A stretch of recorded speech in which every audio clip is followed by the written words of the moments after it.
Thank you, Chair. I rise today to give my contribution and reflections on the estimates for former Senator, Minister Barnett. And I want to start on a positive. I always think that's really important, and I want to put on record my acknowledgement and my respect for the team at Biosecurity. I know it's been a particularly tough time in a number of the estimate sessions over the last week.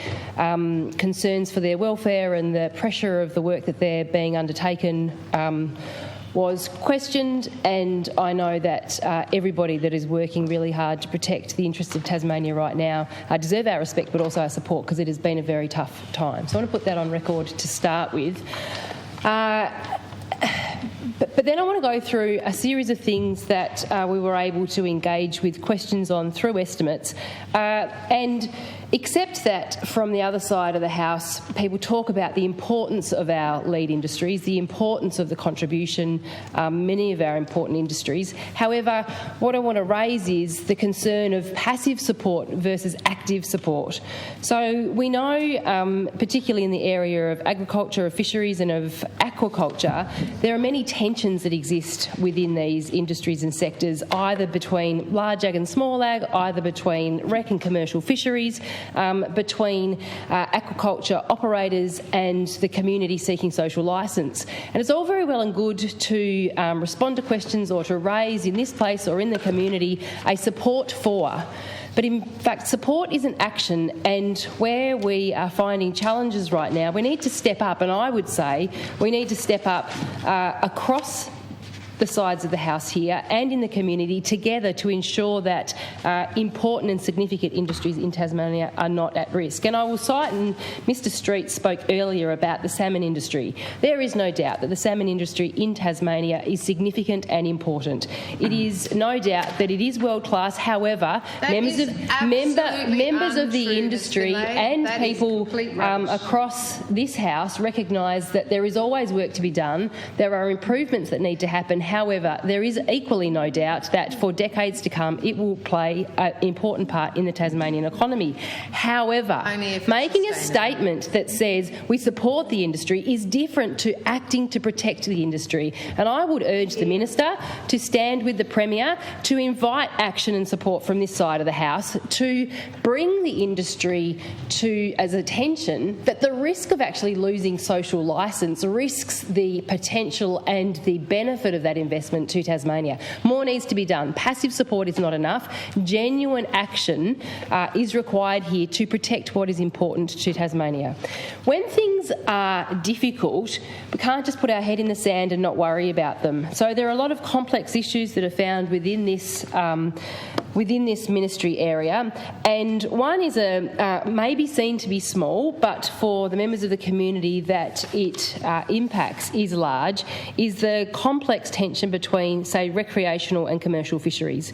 Now, there was a question raised in estimates last week around a complex set of endorsements that we know have a certain number of people seeking clarity from the Minister and his department around the ability for intergenerational fisheries to continue. Now, the response that we were provided, particularly in terms of an endorsement that operates at the head of the Tamar River, is that there is active work going on to review that right now, that the review will seek to ensure that if fisheries is seen to be sustainable and there is protections for both the commercial and the recreational fisheries, that an outcome will be provided. So the clock is ticking, the work is said to be undertaken, and there are expectations in the community that that will come to conclusion in the next couple of months. Now, in addition to those tensions, there are also tensions between myself and the Minister in regards to what has been raised on the other side of the House as very important in irrigation. If this place seek to support these important industries and, in fact, to deliver the infrastructure that's necessary to meet the big aims of the industry and the Minister in his leadership right now, then support needs to be given at all times to all people. So I want to touch on something in irrigation first in terms of the Tranche 3 projects and reflect on conversations that have been held in the past where I'm new in this place and the Minister has sought to perhaps make a suggestion because I'm new. I may not understand exactly good governance or good process, but I can assure this place that for many years governance and process has been something that is not only important to me but something that I have got good grasp of. And so I just want to read into the Hansard some statements that were taken from estimates last week in regards to the Minister's attempt to I suppose present to the community real action, whereas in fact fleeting activity to, in order in an election campaign period, seek to demonstrate work that really wasn't going on. So in terms of the Tranche 3 irrigation projects, there has been increased demand, which is fantastic and should be met, which will require further investment. But it's well known that as schemes are developed, and I quote here, they start at a concept stage and then they go through a well understood and well trodden path to develop a business case. Because it was said in estimates last week, money just doesn't come out of thin air. It needs to be based on a business case. And of course, I would understand that, the Minister would understand that. Good governance requires hard work.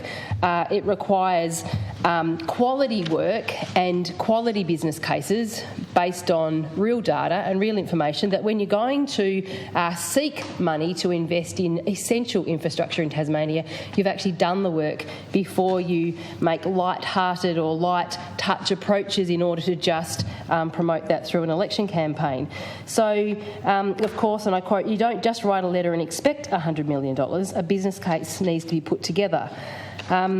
So there was a suggestion that when we brought to the Minister's attention, and he suggested that maybe we would be embarrassed, but I will put on notice, although the Minister might say that we're misunderstanding the process here and should be embarrassed because of that, that if the Minister isn't embarrassed by his efforts to flag the need for a further $100 million, he might share with me for my own education the letter that he wrote to the then Deputy Prime Minister and the reply that was provided, which indicated to the Minister that additional funding requests for a project will not be considered until further details on demand, scope, benefit and cost are available.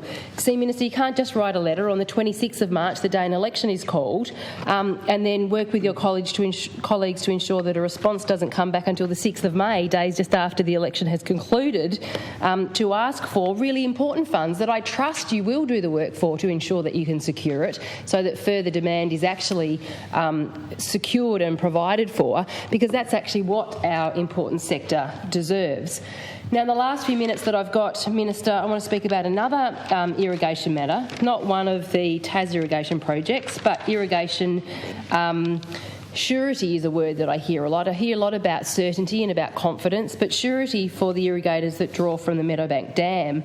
Now, in estimates last week, and the Minister was fully aware from pressure from this community and understanding of the importance of this community, their access to water over a period of time that Hydro are doing maintenance on the Meadowbank Dam, that time is of an essence. The opportunity to do works in 2022 has already passed because these irrigators that need to retool and restructure themselves move in some circumstances their pumps significantly, won't be able to get that work done now before February 2022. But if work is not done and the negotiations aren't concluded, we're also putting at risk any ability to deliver in 2023. So, Minister, last week it was suggested that a conversation would happen on Friday or earlier this week. I understand, and not everyone works around the clock and not everyone actually works super hard, but I do understand it. You know, close to midnight last night, a message was sent to one of the irrigators to say that follow-up will occur. But, Minister, it is essential that you, through your department in negotiations with Hydro and the irrigators, that access to water is confirmed before any future maintenance occurs from Hydro, and that those irrigators that, on behalf of our Tasmanian community, produce tens of millions of dollars worth of value in the various work works that they provide there, that they are given that surety and that certainty that nothing will happen that will impact their ability to draw on the water, that they need to continue to operate the things that they've invested in for tens of years, and that when we talk about big irrigation projects or small irrigation projects, when we talk about surety and certainty, that they deserve a response, if not today, this week, to ensure that they know what they can be assured of into their production in the future.